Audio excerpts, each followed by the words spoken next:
acho que eu não tive muita oportunidade de conhecer a adolescência. Eu tive que ir da fase criança para adulta. Porque a partir dali as responsabilidades passaram a ser muito outras. Minha mãe tinha um companheiro que ela havia casado, juntado, né? Porque ela não podia casar porque minha mãe era desquitada, né? E desquitada não podia casar. E então, esse companheiro da minha mãe tinha um outro restaurante que chamava Urbanos. Esse restaurante fechou e ele veio trabalhar no Rembrandt. E com isso nós conseguimos dar continuidade ao Rembrandt, porque a minha avó não tinha condições de tocar sozinha. A minha mãe tinha o salão dela, né? E eu e o meu irmão, a gente estava sempre ali, mas é óbvio que a gente não tinha idade ainda para assumir, né? Essa parte eu não sei, porque as coisas eram muito enroscadas para mim, assim, eu não tinha como acessá-las. E, inclusive, isso foi um dos fatos de eu fazer direito, uma das motivações, né? Esse fato motivou a buscar essa formação. Ou seja, tu queria esclarecer? Exatamente.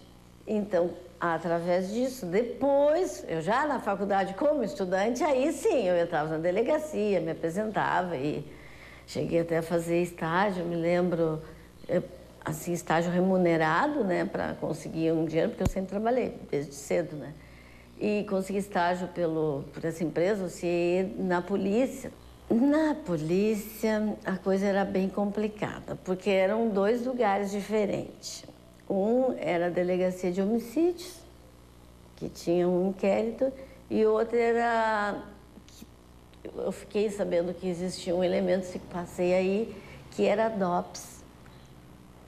Que era um outro setor, era uma outra coisa, né? Um outro organismo dentro da polícia, né?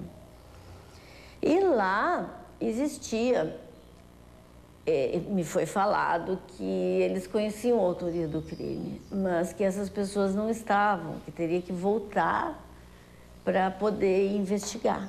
Eles estavam ausentes do Brasil na época, que teria sido um crime cometido, eles me falaram assim, por subversão, que era de subversivo.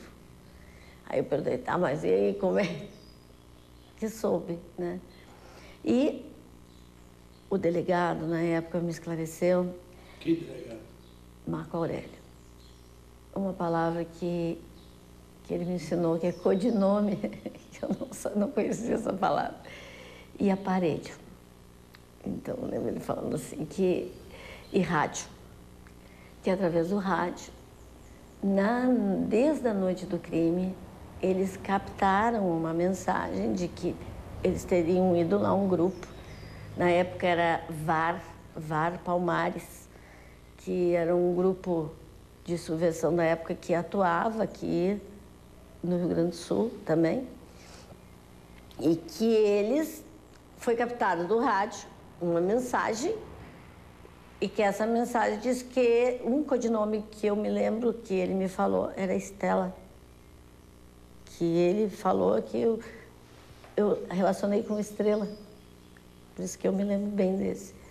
Mas não tinha pessoa, era uma organização e gente que não estava aqui, eles estavam fora, foi o que ele me disse. E isso os anos foram passando, né? Porque o tempo não para. Enquanto isso, eu ia e voltava e queria ver mais. Ia na delegacia de homicídios também, ver o inquérito. Me lembro que numa época tinha na capa o nome dessas pessoas. Aqui já tinha pessoas, além do organismo, isso, avançando. Depois eu fiquei sabendo assim que teve coisas que eles ficaram sabendo não só aqui no Rio Grande do Sul, mas de outros estados que eram... E que fechou com aquela informação do rádio.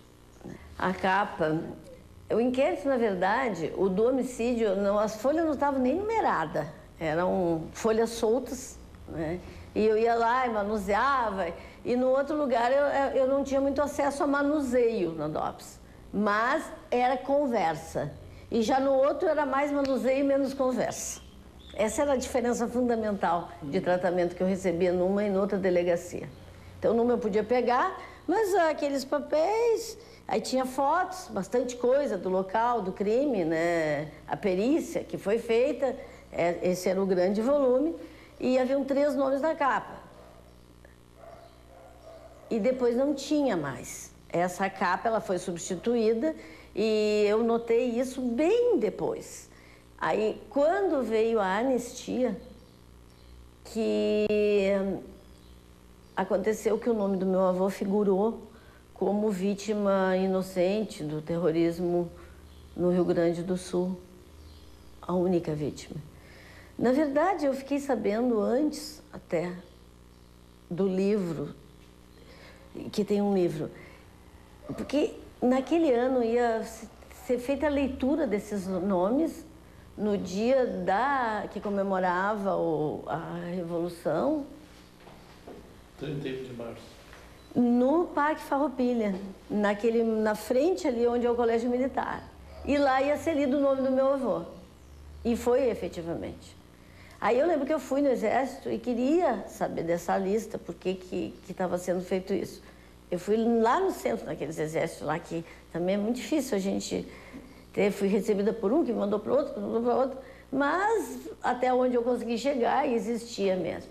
Mas aí depois foi publicado um livro que facilitou a minha visão, né, de eu ver que, realmente tem isso.